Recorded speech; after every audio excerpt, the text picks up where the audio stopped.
देश की राजनीति में एक बार फिर दल बदल, आंतरिक असंतोष और नेताओं की बगावत केंद्र में है। पिछले कुछ समय से अगर आप देखिए तो अलग अलग राज्यों में दलों में जिस तरह से नेताओं के पार्टी छोड़ने या नेतृत्व से असंतुष्ट होने की, उनके खिलाफ बोलने की खबरें सामने आ रही हैं, उससे यह सवाल उठता है कि क्या देश की राजनीति में ये बगावत युग है या बगावत युग भारतीय राजनीति का अब हिस्सा बन चुकी है।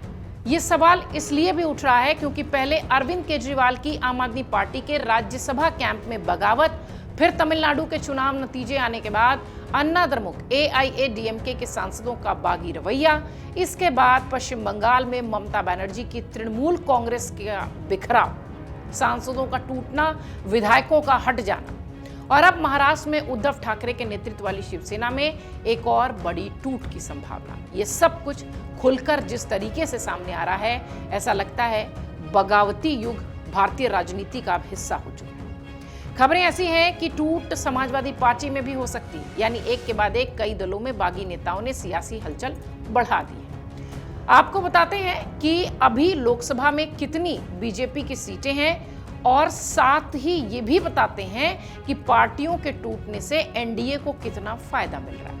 मौजूदा समय में लोकसभा में एनडीए के पास 293 सांसद हैं, इनमें बीजेपी के 240 हैं, जबकि सहयोगी दलों के 53 सांसद शामिल हैं। दरअसल 2024 में हुए चुनाव में बीजेपी को उत्तर प्रदेश, महाराष्ट्र, पश्चिम बंगाल जैसे राज्यों में झटका लगा था और 2014 और 19 में बहुमत में रहे दल को सरकार बनाने के लिए जनता दल यूनाइटेड, तेलुगु देशम पार्टी और जननायक जनता दल समेत कई पार्टियों की मदद लेनी पड़ी थी। अब तक पार्टियों में हुई टूट से बीजेपी और एनडीए को फायदा मिला। सबसे पहली और सबसे बड़ी टूट तो टीएमसी की देख लीजिए। हाल ही में पश्चिम बंगाल में तृणमूल कांग्रेस के बागी गुट ने यह दावा किया कि उनके पास 28 सांसदों में से 20 सांसदों का समर्थन है। अगर ये सांसद एनडीए को समर्थन करते हैं तो इस गठबंधन को कुल 313 सांसद मिल जाएंगे। इधर शिवसेना की अगर बात कर लें तो 9 में से 6 से 7 सांसद टूटने की आशंका जताई जा रही है, चिट्ठी की बात कही जा रही है। इस लिहाज से अगर देखें तो सांसद शिंदे गुट के साथ आ जाएंगे और ये भी एनडीए के साथ मिल जाएंगे, संख्या पहुंच जाएगी 320 की। मौजूदा राजनीतिक घटनाक्रमों और अटकलों के मुताबिक शिवसेना यूबीटी में एक और टूट की संभावना ने पूरी तरह से हलचल मचा दी है। ऑपरेशन टाइगर के तहत लगातार यह दावा किया जा रहा है कि पार्टी के 9 लोकसभा सांसदों में से 6 से 7 सांसद एकनाथ शिंदे के गुट के संपर्क में हैं और वो पाला बदल सकते हैं। इसके अलावा पार्टी के 20 में से कुल 16 विधायकों की पार्टी छोड़ने की भी अटकलें हैं। उधर द्रमुक और कांग्रेस की अगर बात कर लीजिए, तमिलनाडु में विधानसभा चुनाव के बाद विजय की पार्टी टीवीके ने, उनकी सीटी ने जिस तरीके से हलचल मचाई वो सब ने देखा। इसे लेकर डीएमके ने नाराजगी जताई और कांग्रेस पर अपने चुनाव पूर्व बने गठबंधन को तोड़ने का आरोप लगाया। नाराजगी जताते हुए डीएमके हाल ही में हुई विपक्षी दलों की इंडिया गठबंधन की बैठक में भी नहीं पहुंचा। अटकलें लगने लगी कि द्रमुक मुद्दों के आधार पर एनडीए सरकार को समर्थन दे सकता है। द्रमुक से आते हैं 22 सांसद और अगर ऐसा होता है तो सत्तारूढ़ गठबंधन एनडीए का आंकड़ा 342 हो जाएगा।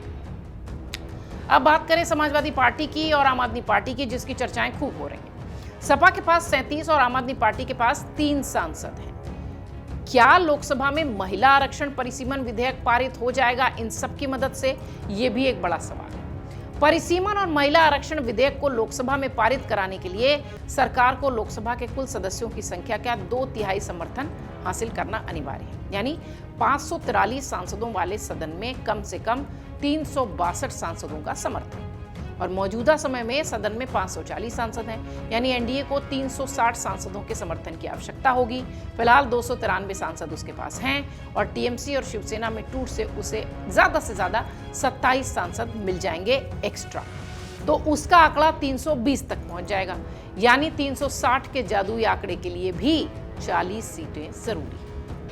खबर कुछ ऐसी है कि एनडीए लगातार एमके स्टालिन की अगुवाई वाली द्रविड़ मुनेत्र कड़गम के संपर्क में है, जिसके पास 22 लोकसभा के सांसद हैं। अगर द्रमुक के 22 सांसदों का समर्थन मिलता है तो सत्तारूढ़ गठबंधन एनडीए के पास ये आंकड़ा पहुंच जाता है 342 का, यानी जादुई आंकड़े से 18 कम।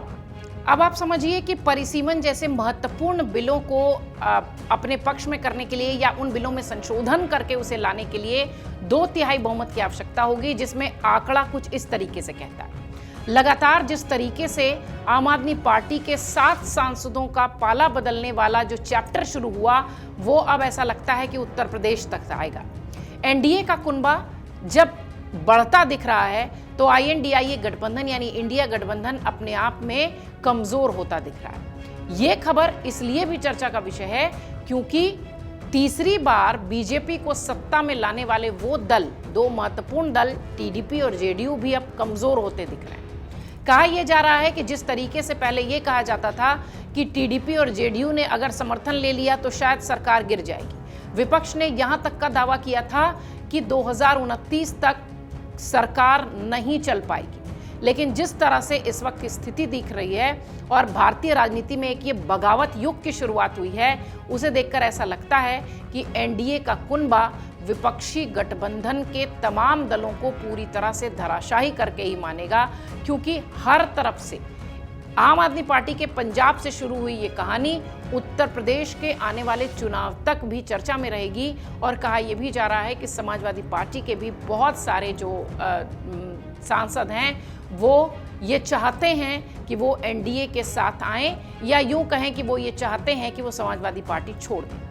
अगर महाराष्ट्र में, अगर पंजाब में, अगर उत्तर प्रदेश में ये सारे आंकड़े यूं ही दिखाई पड़ते रहेंगे तो एनडीए का कुनबा बहुत मजबूत हो जाएगा और सदन में आंकड़ों के हिसाब से जो 340 का नंबर एनडीए को चाहिए 2/3 बहुमत के हिसाब से तमाम बिलों में संशोधन के लिए, वो बहुत आसानी से उसे मिल जाएगा। इसलिए लगातार राजनीतिक विश्लेषकों के लिए ये चर्चा का भी विषय है, शोध का भी विषय है कि भारतीय राजनीति फिलहाल ये बगावती युग से कैसे जूझ रही है और इस तरह की राजनीति से कैसे भारतीय राजनीति को बाहर निकाला जाएगा। अगर आप ये वीडियो YouTube पर देख रहे हैं तो हमारे चैनल को सब्सक्राइब कर बेल आइकन दबाएं और Facebook पर देख रहे हैं तो हमारे पेज को लाइक करें।